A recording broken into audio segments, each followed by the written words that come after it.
Thank you for joining me again on the nature of mental health. On today's special episode, we are joined once again by Citlali Herrera from Inner Worlds Psychotherapy for the Spring Equinox edition of our Seasonal Resilience series. Lali Herrera is a licensed psychotherapist and founder of Inner Worlds Psychotherapy, a private practice based in Westchester County, New York, serving clients across New York and New Jersey. Her work is rooted in a simple belief: everyone deserves the opportunity to be seen and to live a fully authentic life.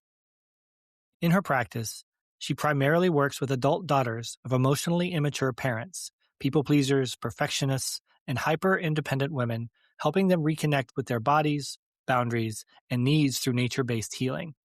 She integrates ecotherapy, somatic and psychodynamic approaches, hypnotherapy, psychedelic integration, and ketamine-assisted therapy, helping clients reconnect with not just themselves, but with nature as a regulating, remembering force. Her work invites healing that is relational, embodied, and deeply rooted in the natural world. Today, on this spring equinox, we are discussing this time of renewal and change as we begin to come out of the darkness of winter and into the light. We'll discuss what it means to be balanced, curious, and intentional as we move through this season. So stick around and join Lali and I in our conversation about seasonal resilience in spring.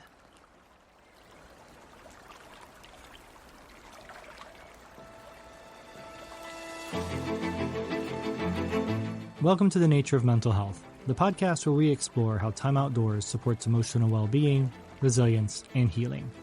I'm your host, Will Henry, clinical social worker, nature-informed therapist, and founder of Riverstone Mental Health Collective.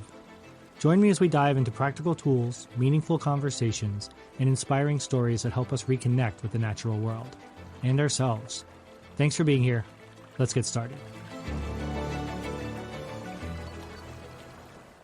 Thank you all for joining me on the nature of mental health. I want to welcome back Lali Herrera from Inner Worlds Psychotherapy for our seasonal resilience series on the spring equinox edition. So welcome back, Lali. It's so great to have you back here.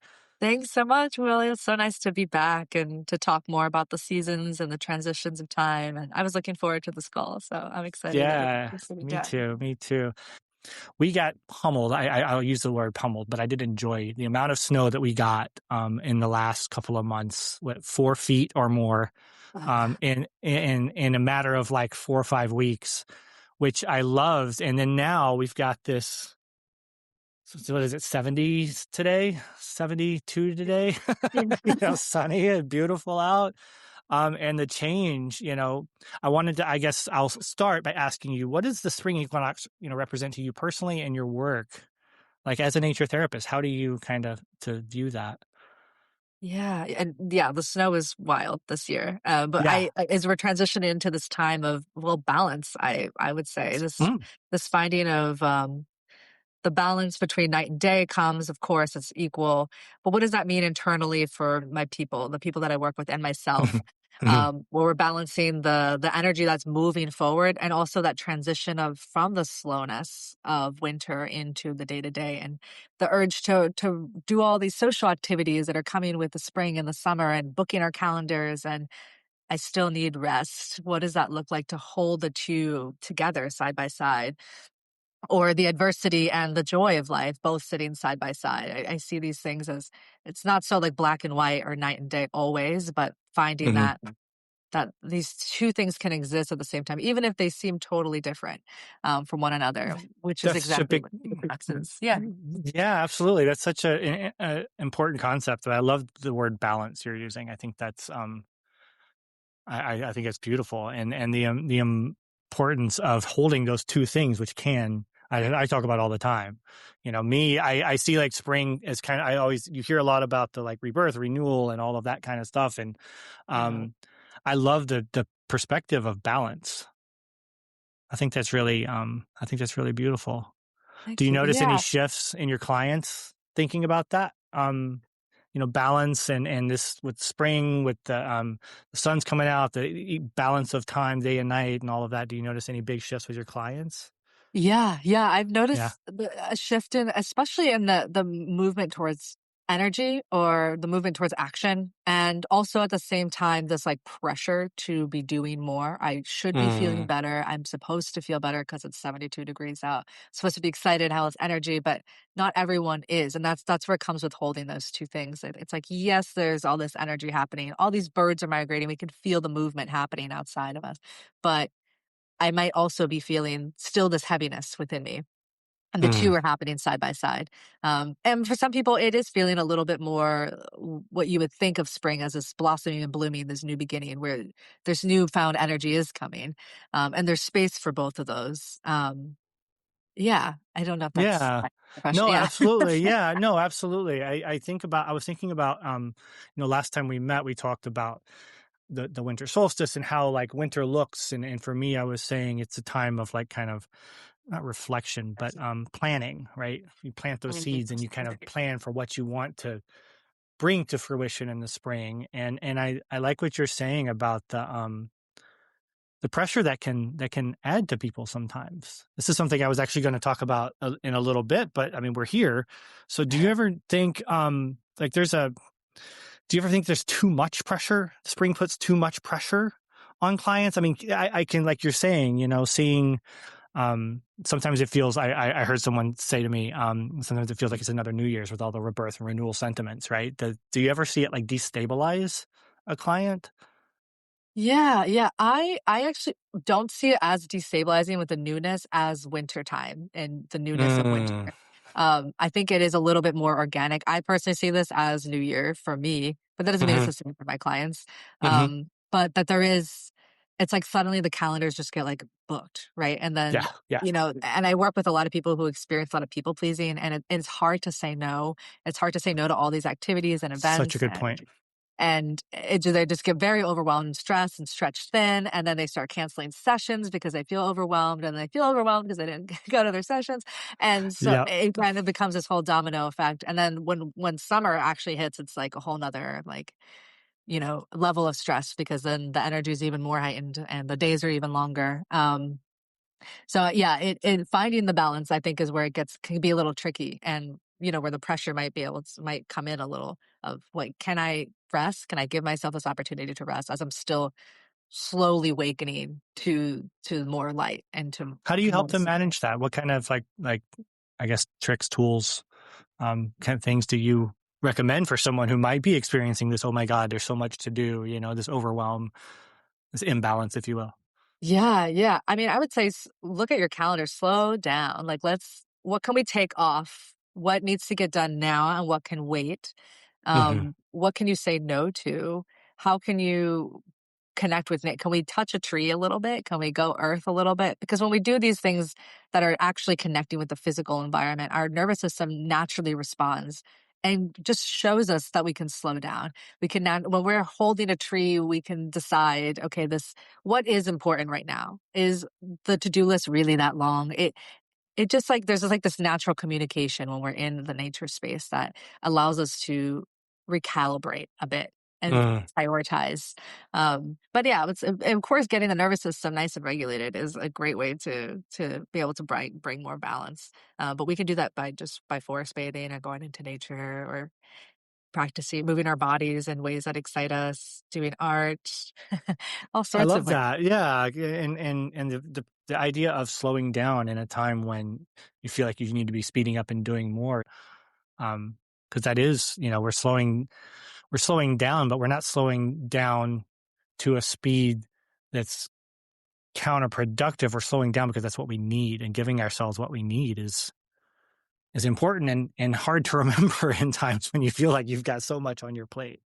Yeah, yeah, yeah. We're not slowing down to like winter mode, but we're just Yeah, letting the soil like defrost, before our love it, letting our shoots come out and love like it, love it, love really it. letting it germinate. Yeah, yeah. Like what is that? What does the defrosting process look like for you individually? And like really and some of us might be defrosted already, right? We're like, let's hit the year of the horse, like let's hit the ground running.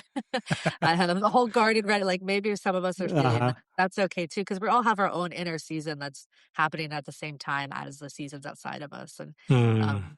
that's I could be in winter and summer and vice versa, and that's just how. But it's like they're happening at the same time. And you might be more energized in your winter, but when you're in winter in the seasons, but we have to listen to the inner clock alongside with the systems that are happening, the seasons, excuse me, that are happening Yeah. outside of us too. I love that. Absolutely. So this is part of what I was going to deem as like clinician's corner, right? Is this kind of conversation. But when you're out with so spring's coming, we start going out, more with clients because they're willing to tolerate more the nicer weather. And by nicer, I mean warmer. How do you navigate like the tension? We talk about their nature being like a co-therapist, right? How do you navigate the tension between letting nature do its work and the instinct to like intervene and step in or guide when we're out in nature? This is like for the clinicians listening, right? What is your kind of internal compass that lets you know when to and when to step in and help them see something? Yeah. I mean, it does feel like it's a very intuitive thing to like really read into the person a little bit and their body language. Good point. I think if the client I'm working with tends to be in their head a bit more, just as like getting to know them and knowing that that's where they lean towards, that's where I would intervene a little bit more perhaps and do a little bit more guidance. And sometimes I just offer it. It's like, do you want, like, I'm noticing something, or like, do you want me to tell you? Or maybe you're having this connection right now. But I tend to take my time in the intervention part just to see if that's necessary. Because often when I let the client do what's happening with nature, connecting with it, it tends to bloom on their own, right? And they tend to have this natural experience.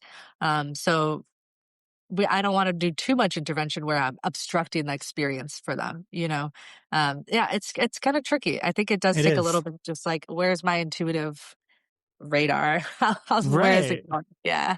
For sure. And I know I mean, for me personally, like, clients spend a lot of time in their head, and it's so I'm thinking, when I have like, I'm sitting in the office, right? And I see people are in their head, and I try to get them out there and into their bodies. And when I'm on a hike or on a walk, and they're in their head, I can see it, right? Like you're talking about body language and like intuitively knowing where your client is, because you have to kind of know your client, or if you're getting to know them, is to kind of open them up and have them touch the tree, have them get out of their head into their environment, which is connection, right? Which is a lot of what I talk about is connection. And I love that. Yeah.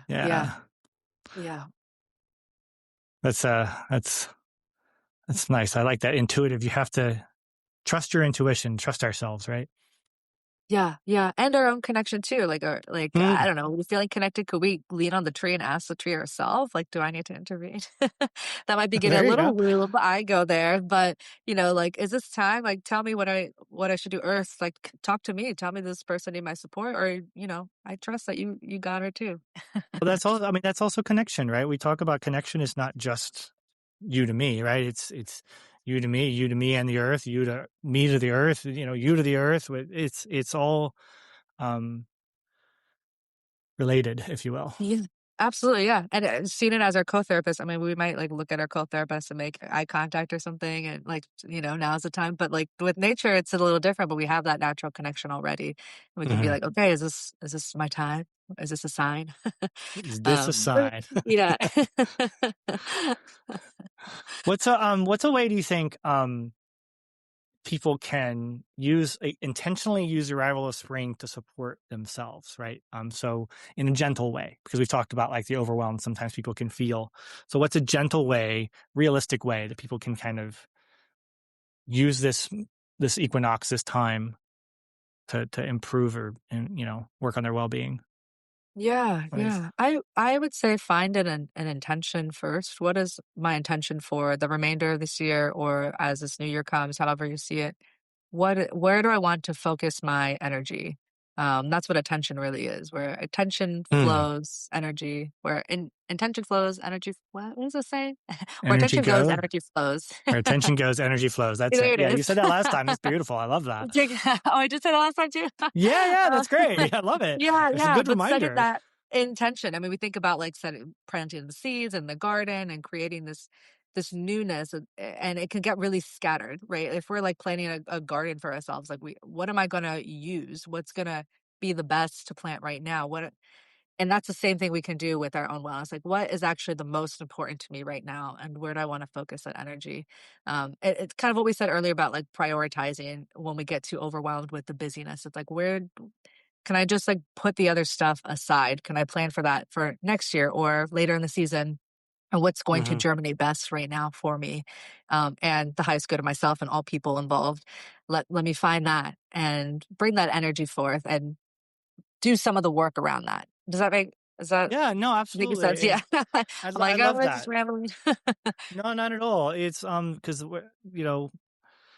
attention and intention are so, you can be intentional with your attention, and if you give something attention, then your intention will be going, I like that. That's important. Do you have any specific what do you call it, practices or rituals or anything that you kind of suggest for clients when they're out? I mean, this will be airing on the spring equinox, so it'll be March 20th in 12 and Mhm. 12. So do you have any practices or anything you can recommend to help like with that intention setting? Yeah, yeah. Well, I would say bring your attention to the forefront of your mind at the beginning of every day, because we Mm, have, I don't know if I talked about the RAS last time I was here, if I talked about intention, but the mm-mm. RAS is the reticular activating system, which is like a bundle of nerves at the base of our mind. And it basically, it filters what's deemed important. Oh, So, I like like, this. when we're having this conversation, we're focusing on each other. There's birds passing in front of my window. I'm able to like filter that out because Hmm. I'm having this conversation with you. And so when we have an intention and we bring that, we're literally bringing the intention forward. So that reticular activating system is filtering out things that are deemed unimportant. So it's like for example, why I bought a car like almost exactly a year ago, and I wanted a black SUV. So I was seeing black SUVs of the same brand and I was noticing them. Right. And I Yeah. was like, everyone's driving this brand. Like, no, like that's not, I was just filtering that out. My RAS was filtering like, oh, this is important to you. So we're going to notice it more and more and more. So we do this with an intention. So every day when we connect with that intention, then we're telling our RAS, we're telling our subconscious mind, deem this important. So then all the I other stuff love can that. get pushed. Our brain just naturally does it. We just have to connect with it, every day. Yeah. That's awesome. I love that. And what is it? I don't remember this. Reticular activating system, RAS, Nice. RAS. Yeah. RAS. Okay. Yeah, because I mean, I like to do that myself. Is kind of start the day, you know, in a. I didn't quite frame it so nicely, but just kind of what am I going to focus on today, and what Yeah. can I bring my attention to today? So I love that. Okay, and that's a good practice. I think that you can definitely share with clients. I love that, and Definitely. and Yeah. that. And you can do the What do same you one see every that? day. Like, who cares? Yeah. Yeah. How can you if there's something like particularly on like if you could suggest someone celebrate the equinox in a way, or acknowledge it, I should say, probably a better word, Mm. on the day of, do you have any particular things you like to do to just kind of I for me it's I just kind of say thanks and I just kind of acknowledge where I am in the place of things, and more my place is in the big grand scheme of this beautiful earth and world that I live in, and just acknowledge my peace in that is kind of how I do it. Do you have anything particular you like to do? Yeah, yeah. I was for this year I was planning to have a little offering for the land, and probably just go out into the woods and perhaps some foods or plants or something of the sort, some songs, just singing some songs, just to thank the land for all that it's going to provide for us over the next few months by us, Oh. the whole ecosystem, not Mm-hmm. just us humans. Mm-hmm. And just giving thanks for, the winter getting through the winter, all the water that came from all the snow, Oh, yes. um, I all this love like that. abundance that's about to come forth from all of that snow, all that perhaps adversity for, a lot of animals that were out there as well Mm-hmm. and trees. But, yeah, just giving it, but we could also just light a candle, just be with the presence of ourself and with that intention if you want. But I really like to thank the land as much as I can and I really love that. connect.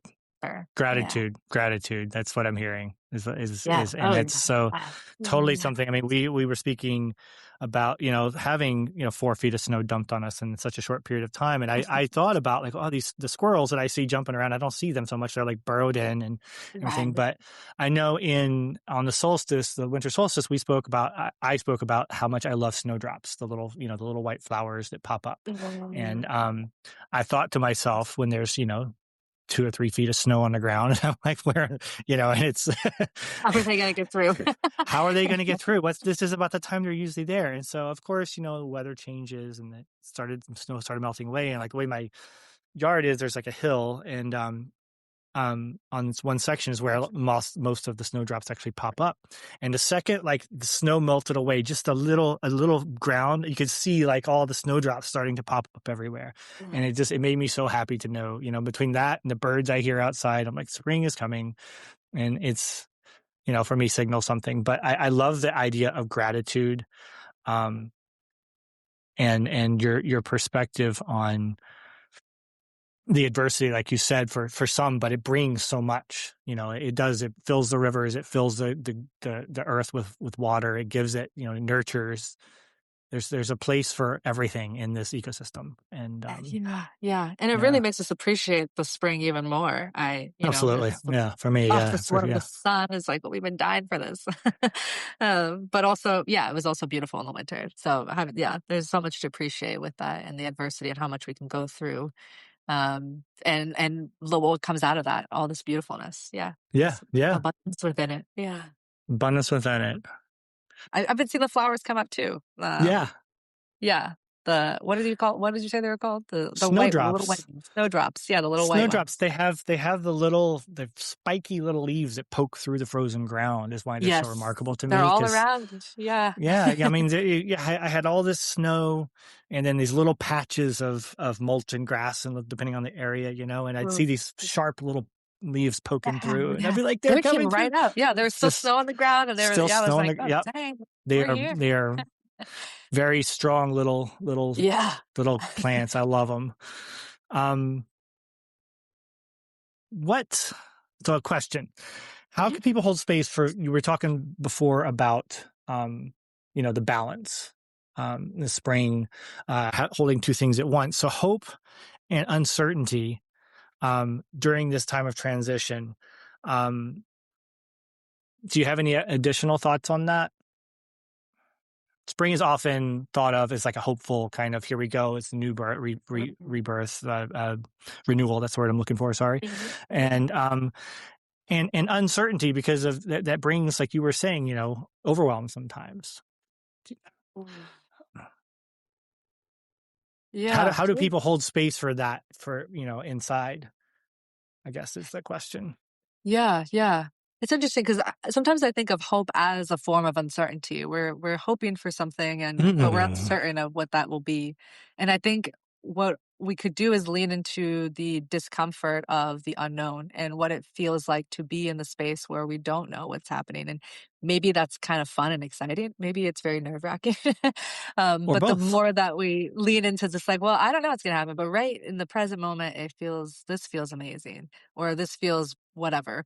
Then I think that the hope and the uncertainty can begin to just feel like something in the background, or it's going to be dealt with at some point. Because right now, if we keep coming back to the now, it's being present. Yeah. It's being coming back to the now. I love that. That's so, wow. So it's a good point. Hope can feel uncertain because you're hoping for something, but you don't know. Right. Yeah. And the going into the unknown is where there's like a limit. There's infinite amounts of possibilities in the space of the unknown, and it could be even better than you hoped for. And we can lean into that too. Sometimes I tell my clients to play like the what if game, and when they do what if of like all these like terrible things that happen, I'm like, what if we just switched it?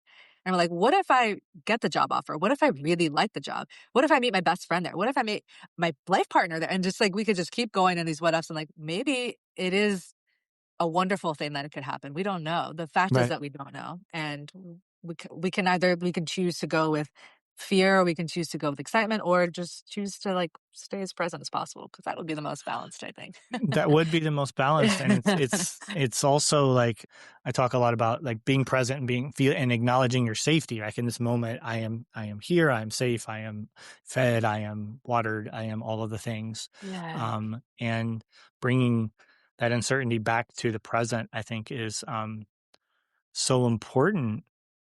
Thank you for saying that, and even being out in nature on a walk and talk, for example, I'm always trying to get people to come back to what is going on right now. When we get in our heads, like we were talking about earlier, what about the birds, the trees, the leaves, the rustling on the ground, or the squirrels crawling through them in the distance, all those present sounds um, are stabilizing, Yeah, yeah. I love that. I love what you said about safety grounding. too. That's Yeah. yeah, yeah. There's like we have to find that sense of safety, and the uncertainty is, of course, the most unsafe feeling, Yeah. because we don't know. But we do know the present, which is I love what you were saying about that. And it's so we can find presence. It's easy to connect with our senses when we're in nature. That Hmm. helps find that presence. It kind of like throws us. To me, it throws me in there. I'm like, oh, suddenly I can be present after a few moments of just being out there. And of course, there's moments where I zone out and I get in my head, but Sure. it's very easy to, the squirrel goes by, oh, I'm right back. What was I doing? Why was I Exactly. thinking about that? Yeah, what was that? Oh. Absolutely. It's and it's like now that the snow's melting and I get those crunchy leaves back, green's going to start popping up next few weeks, right? You'll start seeing little buds on the trees and little Yeah. snowdrops and other flowers coming up and Mhm. green starting, sometimes red. I was thinking that I was driving back from the gym this morning and I cannot wait for that lime green, like fresh spring. I'm like driving Yes. down like woodsy areas and like, just so like, I just love green. Green's my favorite color. So I'm Yeah, like, yeah, yeah. spring. I get to see all this green. I love it's that, and that spring green is my favorite green. Yeah. So orange is actually my favorite color, which is weird, but Oh, that's a but the great. two colors mixed together look beautiful together. So You kinda got some of that in your on your curtains, that yeah, spring I do. green. Yeah, yeah, yeah. Speaking of being present and acknowledging where you are, right? Mhm. Being outdoors during seasonal changes, how can that kind of help us connect with ourselves or reconnect with ourselves? How do we kind of, do you have any thoughts on that? You know, using this equinox, for example, to connect with ourselves. Our Yeah, clients yeah. connect with themselves, right? Yeah, yeah. I think the more in tuned we are to understanding and being present with nature, the more connected we are to ourselves. It happens as like a mirror. It's Mm. automatic. So when we're connecting with the different changes in the temperature, I know that this time of year it fluctuates a lot as we transition. And like just like am I fluctuating a lot there too?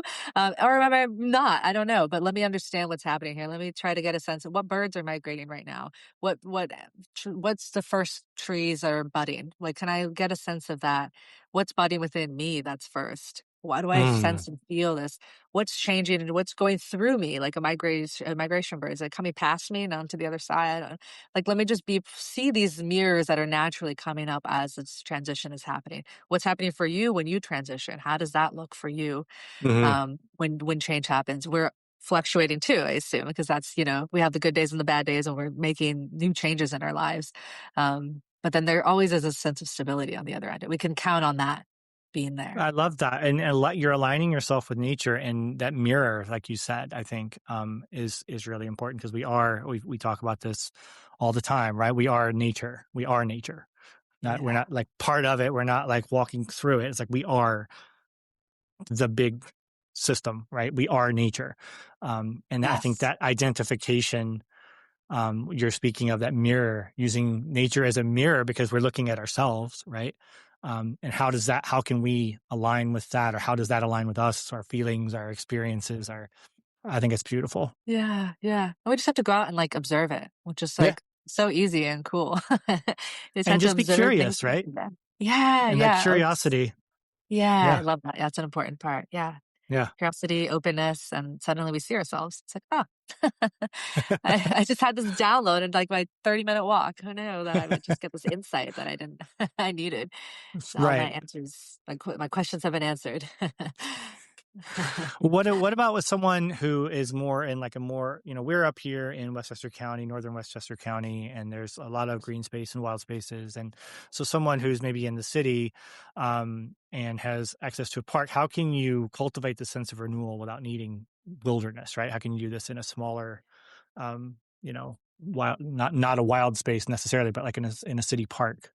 Yeah, yeah. I mean, I first got most connected living in Brooklyn Right. with I going to remember you saying that's right. Prospects. Yeah, yeah. So absolutely possible. I mean, like you said, we're not separate. So like no matter where we are, where it's around us. And that could be when the sun connecting with the sunrise or the sunset, the trees that are in the little concrete boxes. I mean, they all have spirit and life and they're Yep. blooming and blossoming. And what does it look like to connect with them? I would go earth in Prospect Park. I mean, sometimes there's like not great things on the ground. So you just gotta be careful where you step, but Sure, but right.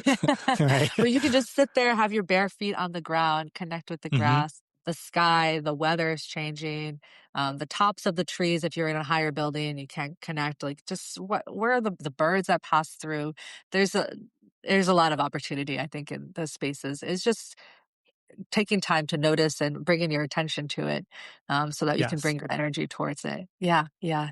And totally. even with like the shifts in daylight, like how is that Sure. different for me in my experience and the way the sun is rising? Yeah. And looking for those, I mean, in a previous episode, I talked about moments of awe, and you can find those in city parks, in the light through the trees and the little things, and there's like whole ecosystems in a tree, so Yeah. just walking up to a tree, like you were saying, touching the bark earlier, is really inspecting it, looking at the section. I've never seen that before.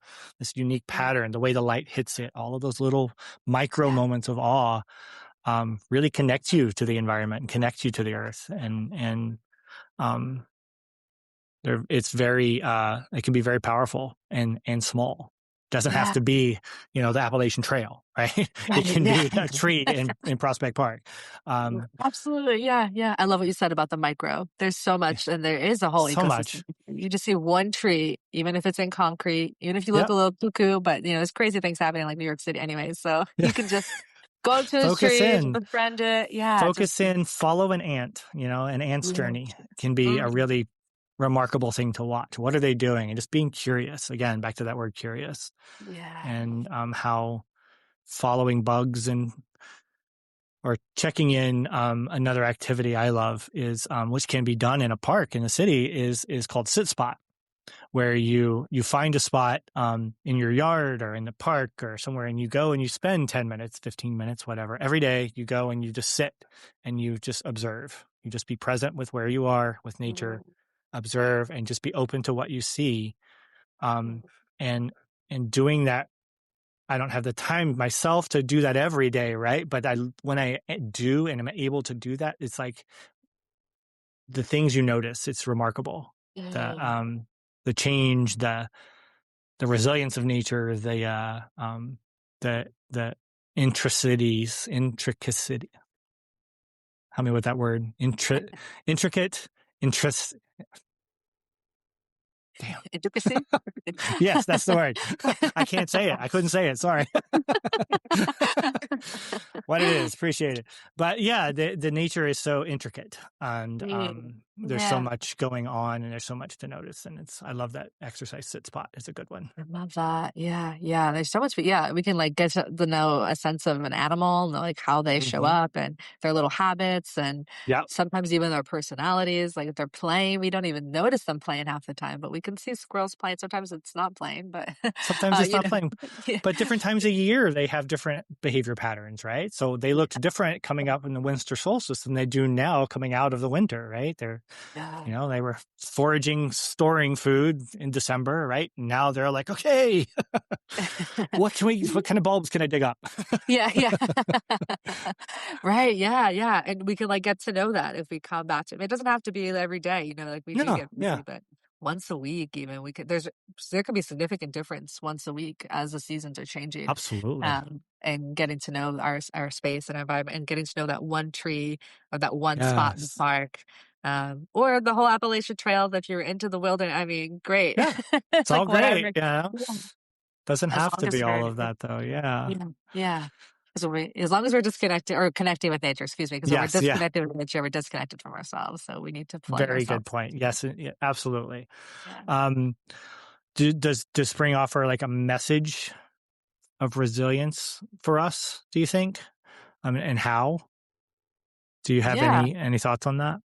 Yeah. I mean, I think about what we said about the snow and how Mm. that's how we look what we went through this. Like, we made it through. We're so resilient. All this great things that can come from going through the resilience and sitting with it and being present with it and allowing it um, without too much resistance. I mean, not that we can resist snow, really. It's gonna come, It's right? gonna come, Just right? like Yeah. adversity is just gonna happen in life, but, um, the more we lean into it, I mean, we talked about this before we started recording, but, like, when we leaned into the winter a bit, going out into snowshoe and whatnot, and enjoying ourselves in that, in moments of adversity, and that's finding that balance again of, like, the joy and adversity can be held at the same time, and then how good it feels when we get to the other side, how much relief we can experience. Which Yeah. is part of what we don't ever, when you're in your anxious brain and you're thinking about the what ifs and what might happen that's negative, right? We, like you were saying earlier, right? We don't think about the what ifs that are good, but what will it feel like when we come on the other side of this? Because we are resilient. We do come through the other side. It looks a little different for everybody. It's not always easy, but yeah. Yeah, yeah. I was absolutely, and we are resilient. I mean, because we are nature, and we think about all the coyotes and the deer and the squirrel, what they just had to endure with all these Hmm. multiple feet of snow, and how difficult that might have been to get food and to just, I mean, the temperatures were freezing, right? In the teens and single At digits. best, yeah. They can do it. We can at home, like, we can go through adversity as well. It's mirrors. Like, we have the same level of adversity within us because we Mm, are part of the mirrored. ecosystem. There's that word again, mirror. I love it. Yeah, Yeah, yeah, absolutely. I'm going to internalize that word and use that more, I think, in with myself in my practice, because it's so important what you're saying about holding the mirror up, using nature as a mirror, right? It is resilient, and it is evidence that we too, as nature can weather these storms and get through these multiple feet of snow through we're here, yeah. and here we are, and it's beautiful, and flowers are happy, and it's gonna be great. Yeah, and the other side can be really good. We Absolutely. can just, yeah, totally. What is one small way do you think people can deepen their relationship with the natural world this season? If you could Mm. recommend something, what do you think? Yeah, I think creating the time to connect with it, Mm, even if it's connecting from your window, and just admiring the tree from afar, just creating that intentional time to connect with the natural world. Ideally, we get out as much as we can, but we can create the time for it. I think it's not, do I have enough time? It's, will I make enough time to get out and be in nature? Can I prioritize this? Kind of going back to what we there talked you go. about. Yeah. Where can I put what's important to me? And is it important to me to be connected to nature? Is that going to be part of my healing journey and experience? And then connecting with it in the smallest ways or the most grand ways, whatever works best for you, as long as we're consistently coming to it in some way, shape, or form. I think it could be so unique to everybody, right? There's not like a Absolutely. one size fit all, which is kind of the fun part. We can play with it, and be Yes. flexible. And if we're not out every day, that's okay. But finding a sense of rhythm and consistency to some degree, and just creating that time, just being really intentional that you're going to set that for yourself. It's for you. It is. It is Yeah. absolutely for you. And I think that's really important, finding the time and intention to make it part of your life, to make it a bigger part of your life. Because it's identification, it's reconnection. It's not, you're Yeah. not reaching out to connect to something new. It's a reconnection to something Yeah. innate. Um, Yeah. Yeah. I yeah. love it. Yeah. And it could be as small as like getting out of your car and admiring the bushes on your way to the front Yeah, door. Just slowing exactly. down Just to get slowing there. down. Love Yeah. that. Yeah. Slowing down, being intentional, and curious. I'm going to go back to that word again too. Is Mm. is about, what do you see when you look? It's not just like, yep, bush. It's like, that's a bush. Look at the colors in that bush. Look at and it's just being a little curious, just for 30 seconds, just for 10 seconds. It's a little Yeah. bit, but it adds up. Yes, absolutely. Yeah. Yeah. And the more you do, it's like habit stacking. Like you can just build on it from there. What you're already doing. So if that is just walk into your car, then let's add it to that, right? If you're going outside already, then like, can we be a little bit more intentional? Can we slow down more? Can we add 5 more minutes?